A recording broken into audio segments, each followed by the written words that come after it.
Yeah, Za'Darius Smith worked out with the Browns last week. It was reported over the weekend that he was close to finalizing a deal with the Cleveland Browns, but this morning, according to his agent, Eric Burkhart, Za'Darius Smith is signing a one-year deal worth up to $8 million with the Atlanta Falcons and former Browns coach Kevin Stefanski. This is the second veteran pass rusher who has come to Berea for a workout and then chose to sign elsewhere, Jadeveon Clowney being the first, Za'Darius Smith the second. Real quick, guys, your takeaway on the Browns continuing to look for a veteran edge rusher to bring in to help them get to the quarterback and having those veteran edge rushers choose to sign elsewhere. Well, it's pretty obvious they don't feel very comfortable with the depth that they have at edge rusher right now. I mean, for Clowney, you could say, well, maybe it's one guy in particular they really like. Yeah. Well, this is two now. Yeah. So maybe they can call Courtney Brown and see what he's doing. Maybe bring Courtney Brown back. Because no other former Brown teams want to come back here. What about Barkevious Mingo? He available? I bet you he is. I bet you he is. Yeah, this is I was at practice and we talked about it with Zach, and the big thing that the takeaway I get is, we talk about the biggest thing that's going to be in the way of him, Dustin, is the fact that the depth issues are glaring. Like, they got some nice frontline guys that are young guys, Right. but who's coming in after them and to stop the run and take up some of these snaps is beyond me.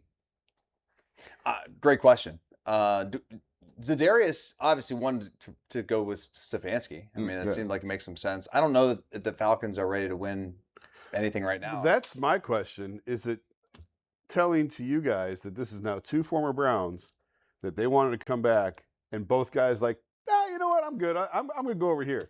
Nobody's expecting the Falcons to compete for a Super Bowl this year.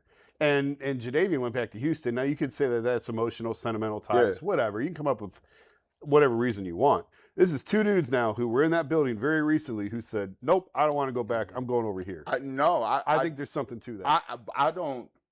I actually, to be truthful, I don't really blame them like that. Then the reason I say that, Dustin, is because, like, when you're at a point in your career, like, it's like LeBron. Like, I'm not trying to do all the heavy lifting.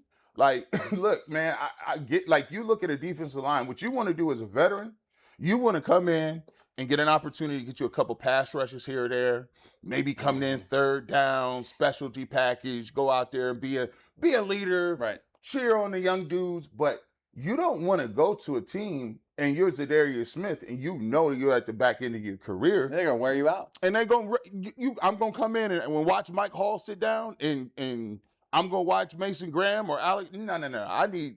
Let me get somewhere where I can chill out for a little bit.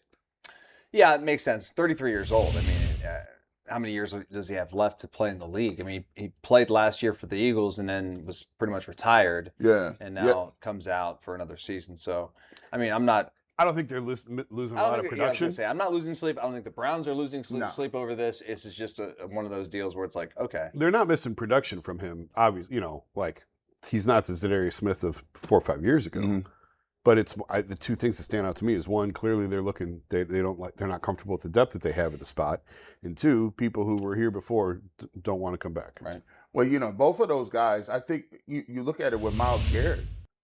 There's a lot that goes in. Clowney, he's like, basically when he left, he said, you guys was trying to make Myles Garrett get all the sacks. Yeah. He was salty about it. They want to bring him back anyway. Like, all right. But then Za'Darius Smith, like you said, the production really wasn't even really there when he was here last.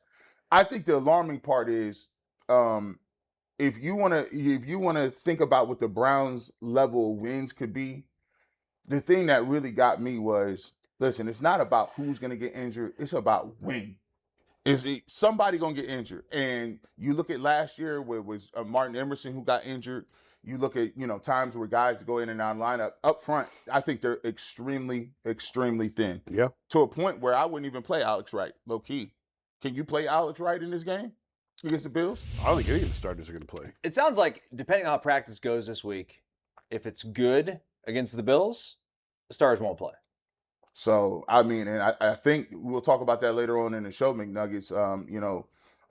Todd Monken spoke to the Bills, and he said, hey, if we get our work in, get our 1-and-1s, we're not going to be having dudes running around out there. So, Yeah, I mean, at this point, I think that's prudent and smart because the Browns are 1 deep or 2 deep. Like, and I mean not 1 or 2. I'm talking about one guy.